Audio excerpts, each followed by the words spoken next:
So I want to start by offering you a free, no-tech life hack. And all it requires of you is this, that you change your posture for 2 minutes. But before I give it away, I want to ask you to right now do a little audit of your body and what you're doing with your body. So how many of you are sort of making yourselves smaller? Maybe you're hunching, crossing your legs, maybe wrapping your ankles. Sometimes we hold on to our arms like this. Sometimes we spread out. I see you. So I want you to pay attention to what you're doing right now. We're going to come back to that in a few minutes, and I'm hoping that if you sort of learn to tweak this a little bit, it could significantly change the way your life unfolds. So we're really fascinated with body language, and we're particularly interested in other people's body language. You know, we're interested in, like, you know, an awkward interaction, or a smile, or a contemptuous glance, or maybe a very awkward wink, or maybe even something like a handshake. Here they are arriving at number 10, and look at this lucky policeman gets to shake hands with the President of the United States. Oh, and here comes the Prime Minister of it. No.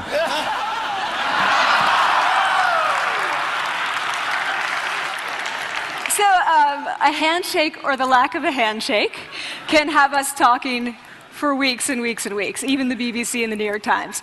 So obviously, when we think about nonverbal behavior or body language, but we call it nonverbals as social scientists, it's language. So we think about communication. When we think about communication, we think about interactions. So what is your body language communicating to me? What's mine communicating to you? And there's a lot of reason to believe that this is a valid way to look at this. So social scientists have spent a lot of time looking at the effects of our body language or other people's body language on judgments. And we make sweeping judgments and inferences from body language. And those judgments can predict really meaningful life outcomes, like who we hire or promote, who we ask out on a date. For example, Nalini Ambady, a researcher at Tufts University, shows that when people watch 30-second soundless clips of real physician-patient interactions, their judgments of the physician's niceness predict whether or not that physician will be sued. So it doesn't have to do so much with whether or not that physician was incompetent, but do we like that person and how they interacted? Even more dramatic, Alex Todorov at Princeton has shown us that judgments of political candidates' faces in just 1 second predict 70% of US Senate and gubernatorial race outcomes. And even, let's go digital, emoticons used well in online negotiations can lead you to claim more value from that negotiation. If you use them poorly, bad idea, right? So when we think of nonverbals, we think of how we judge others, how they judge us, and what the outcomes are.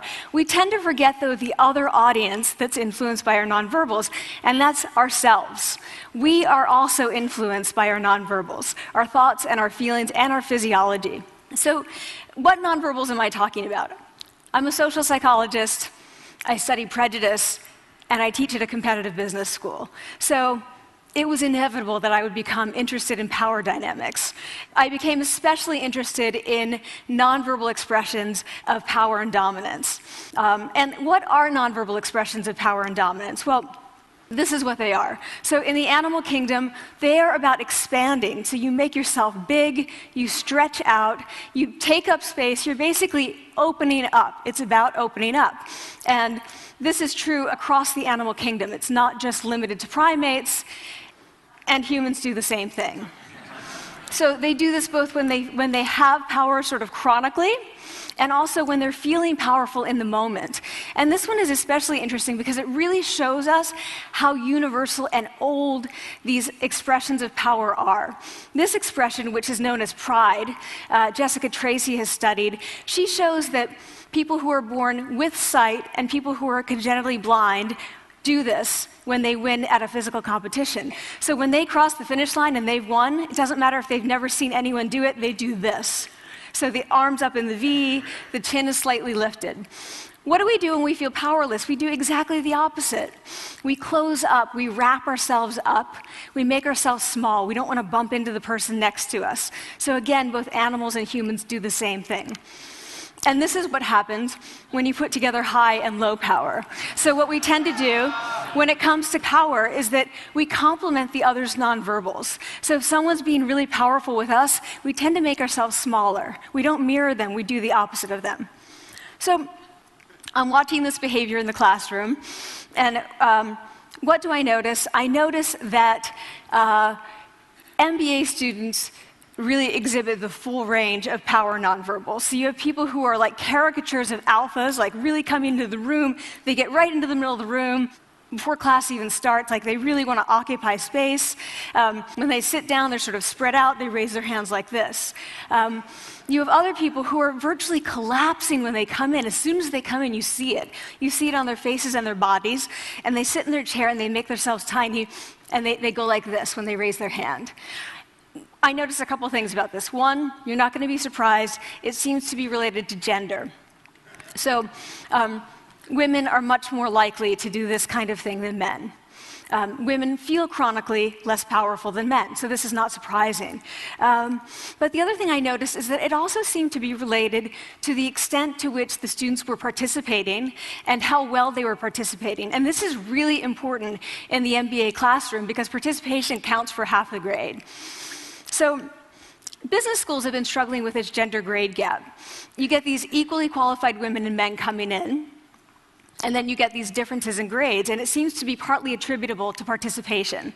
So I started to wonder, okay, so you have these people coming in like this, and they're participating. Is it possible that we could get people to fake it, and would it lead them to participate more? So my main collaborator, Dana Carney, who's at Berkeley, and I really wanted to know, can you fake it till you make it?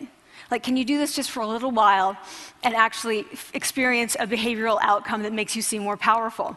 So we know that our nonverbals govern how other people think and feel about us. There's a lot of evidence, but our question really was, do our nonverbals govern how we think and feel about ourselves? There's some evidence that they do. So, for example, when we smile when we feel happy, but also when we're forced to smile by holding a pen in our teeth like this, it makes us feel happy. So it goes both ways. When it comes to power, it also goes both ways. So when you feel powerful, you're more likely to do this, but it's also possible that when you pretend to be powerful, you are more likely to actually feel powerful.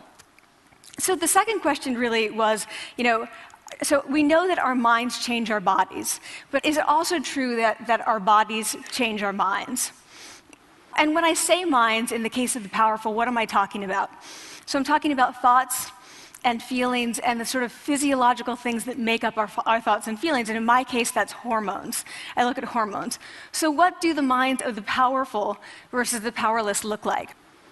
So powerful people tend to be, not surprisingly, more assertive and more confident, more optimistic. They actually feel that they're going to win even at games of chance. They also tend to be able to think more abstractly. So there are a lot of differences. They take more risks. There are a lot of differences between powerful and powerless people. Physiologically, there also are differences on two key hormones, testosterone, which is the dominance hormone, and cortisol, which is the stress hormone. So what we find is that high-power alpha males in primate hierarchies have high testosterone and low cortisol. And powerful and effective leaders also have high testosterone and low cortisol. So what does that mean? When you think about power, people tended to think only about testosterone because that was about dominance. But really, power is also about how you react to stress. So do you want the high-power leader that's dominant, high on testosterone, but really stress reactive? Probably not, right? You want the person who's powerful and assertive and dominant, but not very stress reactive, the person who's laid back. So we know that in primate hierarchies, if an alpha needs to take over, if an individual needs to take over an alpha role sort of suddenly, within a few days, that individual's testosterone has gone up significantly and his cortisol has dropped significantly. So we have this evidence, both that the body can shape the mind, at least at the facial level, and also that role changes can shape the mind. So what happens, okay, you take a role change, what happens if you do that at a really minimal level, like this tiny manipulation, this tiny intervention? For 2 minutes you say, I want you to stand like this, and it's going to make you feel more powerful. So this is what we did. We decided to bring people into the lab and run a little experiment. And these people adopted for 2 minutes either high power poses or low power poses. And I'm just going to show you 5 of the poses, although they took on only 2. So here's one, a couple more. This one has been dubbed the Wonder Woman by the media. Here are a couple more. So you can be standing or you can be sitting. And here are the low power poses. So you're folding up, you're making yourself small. This one is very low power. When you're touching your neck, you're really kind of protecting yourself. So this is what happens. They come in, they spit into a vial. We, for 2 minutes, say, you need to do this or this. They don't look at pictures of the poses. We don't want to prime them with the concept of power. We want them to be feeling power, right? So 2 minutes they do this. We then ask them, how powerful do you feel on a series of items? And then we give them an opportunity to gamble. And then we take another saliva sample. That's it. That's the whole experiment. So this is what we find. Risk tolerance, which is the gambling. What we find is that when you're in the high power pose condition, 86% of you will gamble. When you're in the low power pose condition, only 60%. And that's a pretty whopping significant difference. Here's what we find on testosterone.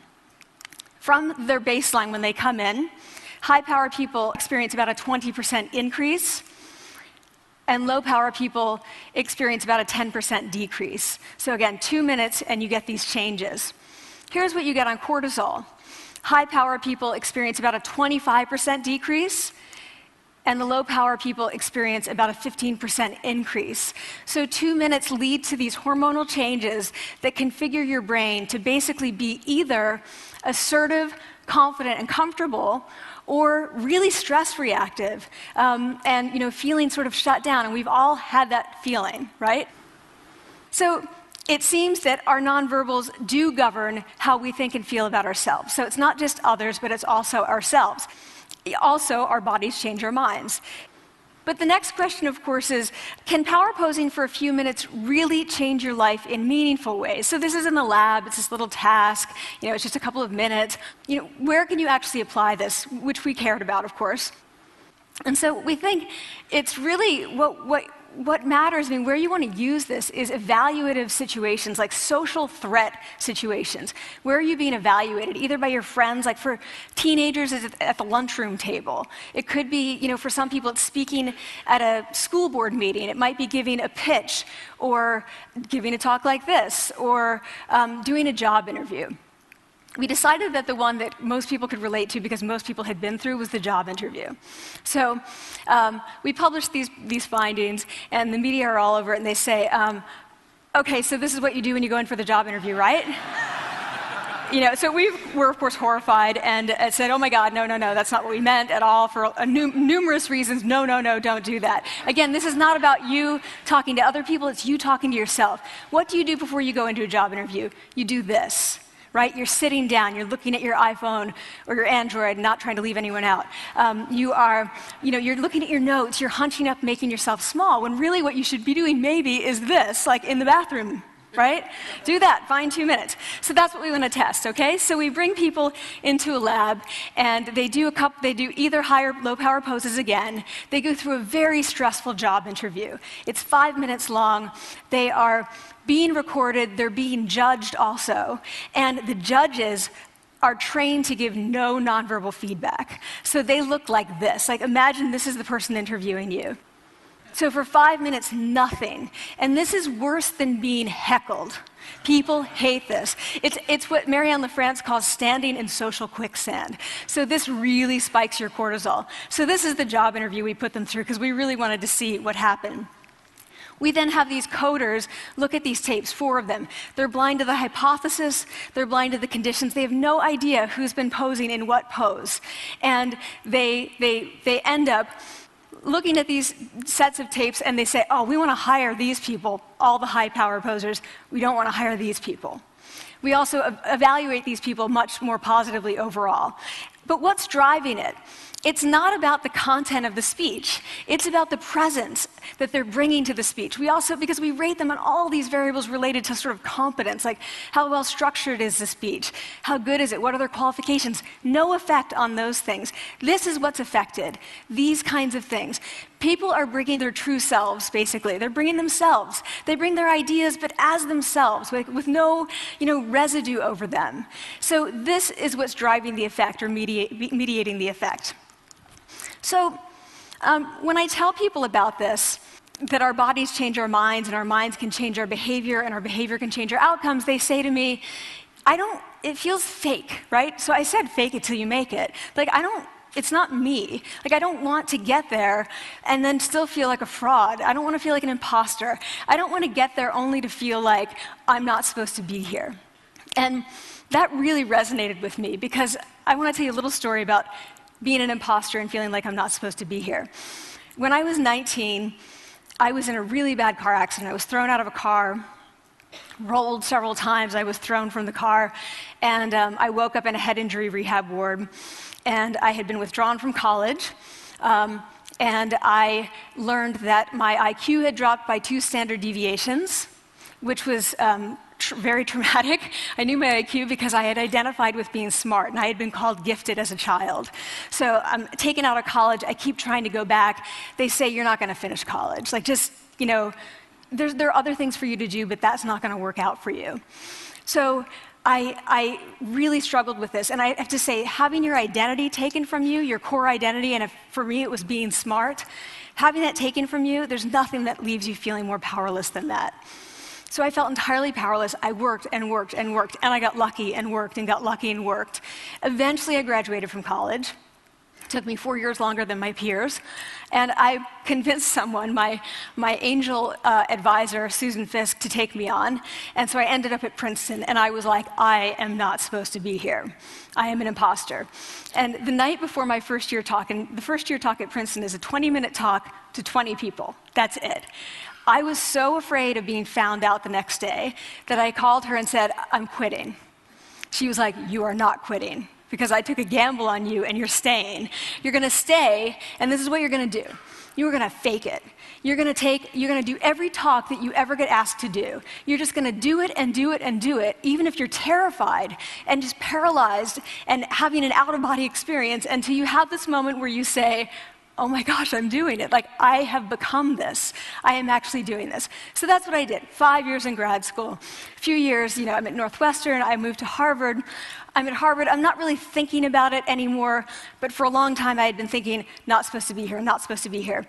So at the end of my first year at Harvard, a student who had not talked in class the entire semester, who I had said, look, you got to participate or else you're going to fail, came into my office. I really didn't know her at all. And she came in totally defeated, and she said, I'm not supposed to be here.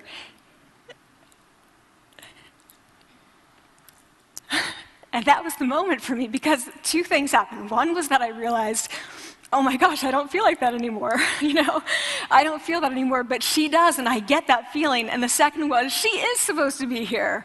Like, she can fake it, she can become it. So I was like, yes, you are. You are supposed to be here, and tomorrow you're going to fake it, you're going to make yourself powerful, and, you're going to...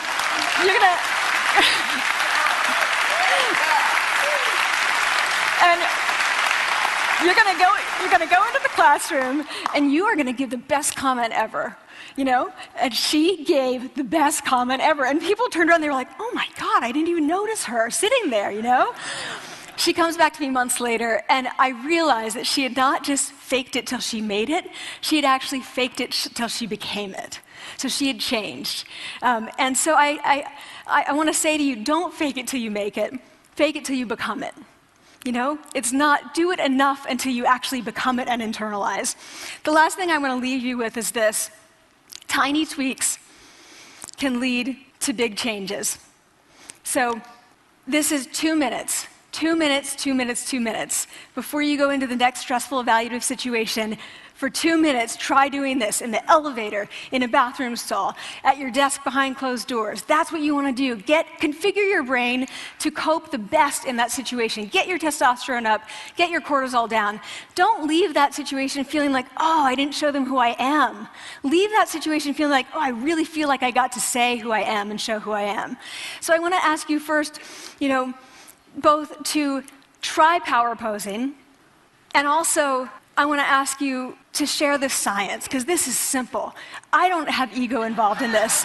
Give it away, share it with people, because the people who can use it the most are the ones with no resources and no technology and no status and no power. Give it to them, because they can do it in private. They need their bodies, privacy, and 2 minutes, and it can significantly change the outcomes of their life. Thank you.